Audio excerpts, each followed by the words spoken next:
বহরমপুরের পর নওদায় প্রচারে গিয়েও বিক্ষোভের মুখে কংগ্রেস প্রার্থী অধীর চৌধুরীকে গো ব্যাক স্লোগান। তৃণমূল কর্মীদের অধীর চৌধুরীর কনভয়ের সামনে তুমুল ধস্তাধস্তির ছবিও সামনে এসছে। এখন এই ছবি যেমনটা আপনারা দেখতে পাচ্ছেন,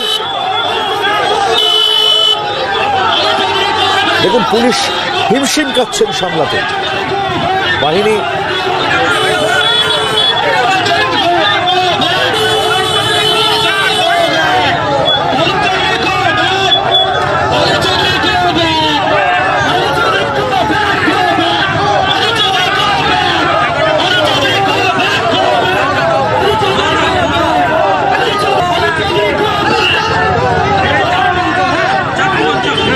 এই মুহূর্তে যে ছবিটা আপনারা দেখতে পাচ্ছেন, ঠিক এভাবে এই অধীর চৌধুরীকে দেখে বিক্ষোভমুখী তৃণমূল কংগ্রেসের তরফ থেকে এই বিক্ষোভ দেখানো হয়। প্রচারে বেরিয়ে ক্ষোভের মুখে পড়েন অধীর রঞ্জন চৌধুরী। এর আগেও আপনারা দেখেছেন অধীর চৌধুরীর বিরুদ্ধে চড় মারার অভিযোগ উঠেছিল এবং তারপর প্রবল বিক্ষোভ আমরা দেখেছি এর আগে প্রচারে। যদিও পরবর্তী সময় খোঁজপেজাতেই তাকে পাওয়া গিয়েছিল পরবর্তী প্রচারগুলিতে, তবে আজ ফের বহরমপুরে প্রচারে বেরিয়ে বিক্ষোভের মুখে অধীর চৌধুরী এবং সেখানে ধস্তাধস্তির ছবিটাও স্পষ্ট। গো ব্যাক স্লোগান তোলা হয় অধীর চৌধুরীকে দেখে। তৃণমূল কংগ্রেস কর্মীরা তারা সেই গো ব্যাক স্লোগান তোলেন এবং অধীর চৌধুরী যখন কনভয় সামনে এসেছিল ঠিক সেই জায়গায় এই বিক্ষোভ, অধীরকে গো ব্যাক স্লোগান।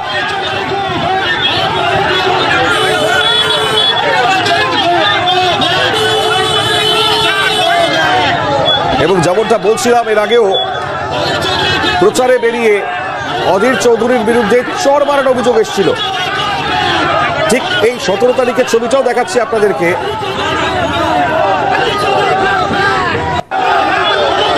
দুটো ছবি দেখুন এই মুহূর্তে। আজকের যে ছবি সামনে এসছে আর আজকে যে ছবি সামনে এসছে এবং এর আগের যে ছবি ছিল, অর্থাৎ দুটো ছবি এই মুহূর্তে খুব গুরুত্বপূর্ণ। কারণ অধীর চৌধুরী তাকে দেখে বিক্ষোভ, আজকে গো ব্যাক স্লোগান, নওদার ছবি। আর এর আগে বহরমপুরে আপনারা দেখেছেন যেভাবে অধীর চৌধুরীকে দেখে বিক্ষোভ দেখানো হয় এবং অধীর চৌধুরীর বিরুদ্ধে চড় মারার অভিযোগ ছিল। পরবর্তী সময় তৃণমূলের সঙ্গে ধস্তাধস্তির ছবিটাও সামনে আসে। আর আজকেও ঠিক একইভাবে নওদায় যে বিক্ষোভ, অধীর চৌধুরীকে গো ব্যাক স্লোগান, তারপর সেখানে তৃণমূল কংগ্রেস কর্মী সমর্থকরা তাদের সঙ্গে ধস্তাধস্তির ছবিটাও সামনে আসছে।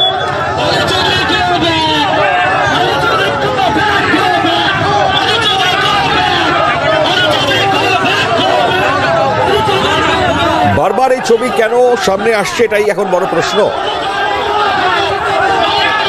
প্রচারে বেরিয়ে বিক্ষোভের মুখে অধীর চৌধুরী। আজ নওদায় বিক্ষোভ, 17 তারিখ আপনারা দেখেছিলেন বহরমপুরে সেখানে বিক্ষোভের মুখে অধীর চৌধুরী পড়েন এবং অধীর চৌধুরীর বিরুদ্ধে অভিযোগ ছিল সেদিন চড় মারার। এবং তারপর ক্ষোভে ফেটে পড়ে তৃণমূল কংগ্রেস কর্মীরা, বহু বিক্ষোভ তারা দেখিয়েছেন। আজ এদিকে নওদায় যখন প্রচারে বেরিয়েছিলেন অধীর চৌধুরী, তার কনভয় সামনে আসতেই গো ব্যাক স্লোগান তোলা হয় এবং তারপরের ছবিটা আপনারা দেখছেন, ধস্তাধস্তির ছবিটাও কার্যত সামনে এসছে নওদায়। এভাবেই বিক্ষোভ অধীর চৌধুরীকে দেখে এবং অধীর চৌধুরীর কনভয়ের সামনে তুমুল বিক্ষোভ এবং একই সঙ্গে ধস্তাধস্তি। কি পরিস্থিতি জানবার চেষ্টা করবো মৃন্ময়ের থেকে। মৃন্ময় রয়েছেন আমাদের সঙ্গে, আমাদের প্রতিনিধি টেলিফোন লাইনে। মৃন্ময়, কেন আজকেও বিক্ষোভ? এর আগে চড় মারার অভিযোগ ছিল অধীর বাবুর বিরুদ্ধে, সেদিনের ছবিটাও সামনে এসেছিল, আজকে ফের আরো এক ছবি। দেখো, অধীর চৌধুরী যত দিন এগিয়ে আসছে লোকসভা ভোট, তত কিন্তু অধীর চৌধুরী তার মেজাজ কিন্তু আস্তে আস্তে হারিয়ে যাচ্ছে। আর দিকে যখন নওদা দমদমা এলাকায় তিনি লোকসভা ভোটে প্রচারে গিয়েছিলেন, সেই সময় ওখানকার তৃণমূল কর্মীরা তাকে গো ব্যাক স্লোগান দেয়। এবং তাকে গাড়ি ঘিরে কিন্তু তারা দাঁড়িয়ে থাকে। পরবর্তীকালে অধীর চৌধুরী নিচে না পড়ে তার সঙ্গে এবং তাদের তৃণমূল কর্মীদের সঙ্গে কংগ্রেসের একটা ধস্তাধস্তি শেখা শুরু হয়। পরবর্তীকালে পুলিশ এসে সেই জায়গাটা কিন্তু নিয়ন্ত্রণে রাখে। কিন্তু কথা হচ্ছে যে নওদায় যেখানে গিয়েছিল সেখানকার তৃণমূল কর্মীদের বক্তব্য হচ্ছে তারা অধীর চৌধুরী কোনোদিন এখানে এই এলাকাতে আসে না, তো ভোটের জন্য এই এলাকায় আসছে এবং উস্কানিমূলক কথাবার্তা বলে এখান থেকে চলে যাচ্ছে এবং গো ব্যাক টোকার বারবার তাকে দেওয়া হচ্ছে।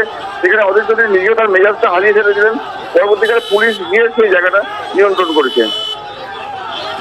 এই প্রসঙ্গে অধীর বাবুর কোনো মন্তব্য পাওয়া গিয়েছে? কেন বারবার মেজাজ হারাচ্ছেন অধীর বাবু, কি মনে করা হয়? এবং অধীর চৌধুরীকে প্রশ্ন করা হলে অধীর চৌধুরী একটা মন্তব্য হচ্ছে যে যত দিন এগিয়ে আসছে তত কিন্তু অধীর চৌধুরীকে প্রচারে বাধা দেওয়া হচ্ছে। এটা নিয়ে কিন্তু ইলেকশন কমিশনকে তিনি জানাবেন। তা হচ্ছে তার একটা প্রচার, তার যে জায়গা সেই জায়গাতে কেন তাকে প্রচার করতে দেওয়া হচ্ছে না, কেন বারবার তাকে বাধার মুখে পড়তে হচ্ছে, গোব্যাক দোকান প্রতিনিয়ত তাকে দেওয়া হচ্ছে, এটা নিয়ে তিনি কিন্তু জানাবেন ইলেকশন কমিশনকে। কারণ মানে কেন গো ব্যাক স্লোগান, কেন অধীর বাবুকে দেখে বিক্ষোভ, এই প্রসঙ্গে তার কি প্রতিক্রিয়া? সেই নিয়ে তিনি কোনো কথা বললেন না। তার একটা বক্তব্য হচ্ছে যে আমার প্রচারে কিন্তু বাধা দেওয়া হচ্ছে। একাধিকবার আমি এটাও কিন্তু বহরমপুর এলাকাতে আমাকে বাধা দেওয়া হয়েছে। তো নবে যখন তিনি প্রচারে গিয়েছিলেন কোন তৃণমূল কংগ্রেসের বিশাল টিম তাদের কিন্তু ঘিরে দিয়েছিল, ঘিরে দিয়ে পুরো বিক্ষোভ দেখানো হয় এবং প্রচন্ড ধস্তাধস্তি হয়েছিল সেখানে তৃণমূল কর্মীদের সঙ্গে কংগ্রেস কর্মীদের। অধীর চৌধুরী সেই জায়গা থেকে নিয়ন্ত্রণ হারিয়ে ফেলেছিলেন। তিনি কিছু কথা বলেছিলেন ঠিক আছে, কিন্তু তার বক্তব্য হচ্ছে যে আমাকে প্রচারে বাধা দেওয়া হচ্ছে কেন? কারণ ওখানকার লোকের বক্তব্য হচ্ছে অধীর চৌধুরী এখানে কোনো কাজ করে না, এই ভোটের জন্য এখানে এসছে, উস্কানিমূলক কথাবার্তা বলে কিন্তু এখান থেকে বেরিয়ে যাবে, পরিবেশ পরিস্থিতি সিক্রেট হয়ে যাবে। সেই কারণের জন্য এই অবস্থা। পরবর্তীকালে পুলিশ গিয়ে কিন্তু সেই জায়গাটা নিয়ন্ত্রণ করেছে। বেশ বেশ মৃন্ময়, ধন্যবাদ। মৃন্ময় গোস্বামী আমাদেরকে যেমনটা জানাচ্ছিলেন। কংগ্রেস মুখপাত্র সৌম্য আইচ রয়েছেন টেলিফোন লাইনে আমাদের সঙ্গে। সৌম্যদা, সিএনএর স্বাগত। কি বলবেন? প্রচারে বেরিয়ে ফের বাধার মুখে অধীর বাবুকে বিক্ষোভ দেখানো হয়, গো ব্যাক স্লোগান দেওয়া হয়, আজকেও এই ছবি নওদা থেকে আসছে সামনে। কি হবে এসব করে? হারবে জানে, হতাশার থেকে করছে, হারবে, দ্বিতীয় পজিশনেও থাকবে না, তৃতীয় পজিশনে চলে যাবে তৃণমূল। তাই হারার ভয়ে দু চারটা লোককে শিখিয়ে পড়িয়ে তৃণমূল এখন এই হাতকান্ডা নিয়েছে। গণতন্ত্রের তো কোনো কিছু মানে না, তো এটা করছে। যত এটা করবে, আরে ওটা অধীর চৌধুরী সারা পশ্চিমবঙ্গ সহ বহরমপুর মুর্শিদাবাদের মানুষের হৃদয়ে থাকে। ওই চারটে গো ব্যাক স্লোগান তৃণমূল কংগ্রেসের কতগুলো লোক দিল, তাতে অধীর চৌধুরী কিচ্ছু আসে যায় না। অধীর চৌধুরীর মার্জিন যত বাড়ছে তত ওদের হতাশা বাড়ছে। প্রতিদিন ওরা ক্যালকুলেশন করছে অধীর চৌধুরী মার্জিন বাড়ছে, তাই ওদের হতাশা আরো বাড়ছে। যত হতাশা বাড়বে তত এইসব কাজ করবে, আর যত এইসব কাজ করবে আরো বেশি মার্জিন বাড়বে। মানুষের হৃদয় অধীর চৌধুরী, এখান থেকে মুছে ফেলতে পারবে না তৃণমূল। ফলে তৃণমূলের এই সংস্কৃতিটা তৃণমূলের সংস্কৃতি, এই তৃণমূলের সংস্কৃতি সম্বন্ধে আমরা ওয়াকিবহল, তো হতাশার থেকে করছে এগুলো। সৌম্যদা, সংক্ষেপে কোনো পদক্ষেপ কি নেওয়ার চেষ্টা করবেন আপনারা? নির্বাচন কমিশনে কি জানাবেন? সেটা আমরা ভাববো নিশ্চয়ই। ধন্যবাদ সৌম্যদা, অনেক ধন্যবাদ। কংগ্রেস মুখপাত্র সৌম্য আইচ রয়েছেন আমাদের সঙ্গে টেলিফোন লাইনে। বহরমপুরের পর নওদায় প্রচারে গিয়েও বিক্ষোভের মুখে কংগ্রেস প্রার্থী অধীর চৌধুরীকে গো ব্যাক স্লোগান। তৃণমূল কর্মীদের অধীর চৌধুরীর কনভয়ের সামনে তুমুল ধস্তাধস্তির ছবিও সামনে এসছে। এখন এই ছবি যেমনটা আপনারা দেখতে পাচ্ছেন, দেখুন পুলিশ হিমশিম খাচ্ছেন সামলাতে, বাহিনী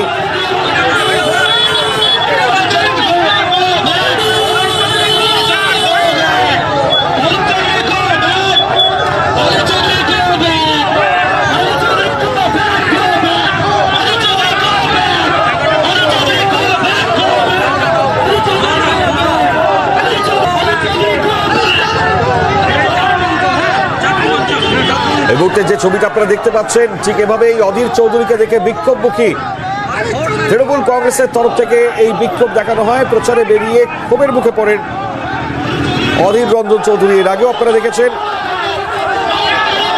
অধীর চৌধুরীর বিরুদ্ধে চড় মারার অভিযোগ উঠেছিল এবং তারপর প্রবল বিক্ষোভ আমরা দেখেছি এর আগে প্রচারে।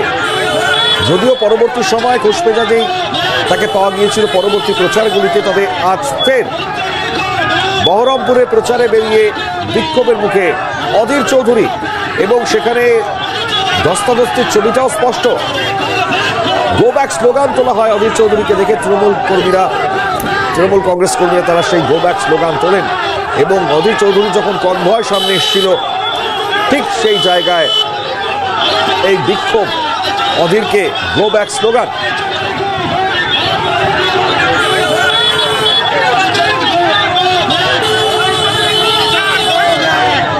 এবং যেমনটা বলছিলাম এর আগেও,